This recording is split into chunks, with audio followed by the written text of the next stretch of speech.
Hello friends, ഇത് നമ്മുടെ വീട്ടിലുള്ള കുറച്ച് പഴങ്ങൾ പറിക്കുന്ന വീഡിയോ ആണ് കേട്ടോ നമുക്ക് കാണിക്കാൻ പോകുന്നത്. അപ്പോൾ മഴയൊക്കെ തോറുന്ന സമയത്ത് നമ്മൾ ഒരു ചേമ്പിൻ്റെ ഇല എടുത്തിട്ട് ഒരു കൊട്ടയിലേക്ക് ഇങ്ങനെ വെച്ച് കൊടുക്കുകയാണ്. എന്നിട്ട് ഓരോരോ പഴങ്ങളായിട്ട് നമുക്ക് പറിച്ചെടുക്കാം. ആദ്യമായിട്ട് ഞാൻ എൻ്റെ മുള്ളാത്ത ചെടിയുടെ അടുത്താണ് ചെയ്തിട്ടുള്ളത്. നിങ്ങളുടെ അവിടെ ഇതിന് എന്താണ് പറയുക? ഞങ്ങൾ മുള്ളൻ ചക്ക എന്നൊക്കെ പറയും. അപ്പോൾ നല്ല മുഴുത്ത ഒരു മുള്ളൻ ചക്ക ഞാൻ പറിച്ചെടുത്തിട്ടുണ്ട്. അത് നമ്മുടെ കൊട്ടയിലേക്ക് വെച്ച് കൊടുക്കുകയാണ്. ഇതിലൊരു ഇളം മധുരവും അതുപോലെ ഒരു ചെറിയ പുളിപ്പുമാണുള്ളത്. അധിക പേർക്കും ഇത് ഇഷ്ടമാവില്ല, എന്നാലും ഒരു മെഡിസിനൽ ഫ്രൂട്ടാണ്. അങ്ങനെ അടുത്തതായിട്ട് നമ്മൾ എടുക്കാൻ പോകുന്നത് മാവിൻ ചോട്ടിലേക്കാണ്. അവിടെ കുറച്ച് മാങ്ങ ചാടിക്കിടപ്പുണ്ട്. അപ്പോൾ അതൊക്കെ നമ്മൾ പെറുക്കിയെടുക്കുകയാണ് കേട്ടോ. നല്ല പഴുത്ത നാടൻ മാമ്പഴമാണ്. അതൊക്കെ നമ്മൾ പെറുക്കിയെടുക്കുകയാണ്.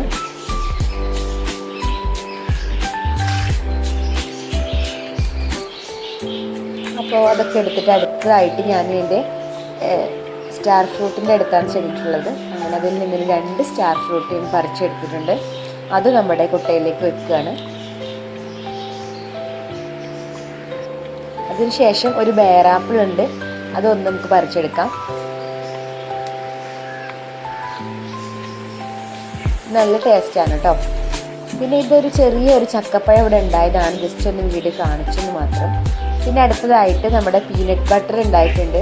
അതിൽ നിന്നൊരു 2 എണ്ണം എടുത്തിട്ട് ഞാൻ പറിച്ചെടുക്കുകയാണ്. അധികം പഴുത്തിട്ടില്ല, പഴുക്കാതെയും ഇത് കഴിക്കാം. ഇതൊരു മെഡിസിനൽ ഫ്രൂട്ടാണ്. പിന്നെ അടുത്തതായിട്ട് ഞാൻ എൻ്റെ സീഡ്ലെസ് അമ്പഴത്തിൽ നിന്ന് 2 എണ്ണം പറിച്ചെടുക്കുകയാണ്. പിന്നെ ഒരു പഴുത്ത ഒരു പേരക്ക ഇരിപ്പുണ്ടായിരുന്നു, അതെടുത്തു. ഇതിൻ്റെ ഉള്ളിൽ നല്ല റെഡിഷ് കളറാണ്. അപ്പോൾ അത് നമുക്ക് പറിച്ചെടുക്കാം. അപ്പോൾ നമ്മുടെ വീട്ടിൽ നമ്മൾ തന്നെ കൃഷി ചെയ്തുണ്ടാക്കിയിട്ടുള്ള ചെടികളിൽ നിന്ന് കിട്ടുന്ന പഴങ്ങൾ, നല്ല ഫ്രഷ് ആയിട്ടുള്ള ഫ്രൂട്ട്സ് നമുക്ക് പറിക്കുമ്പോൾ തന്നെ ഒരു സന്തോഷമാണ് അല്ലേ.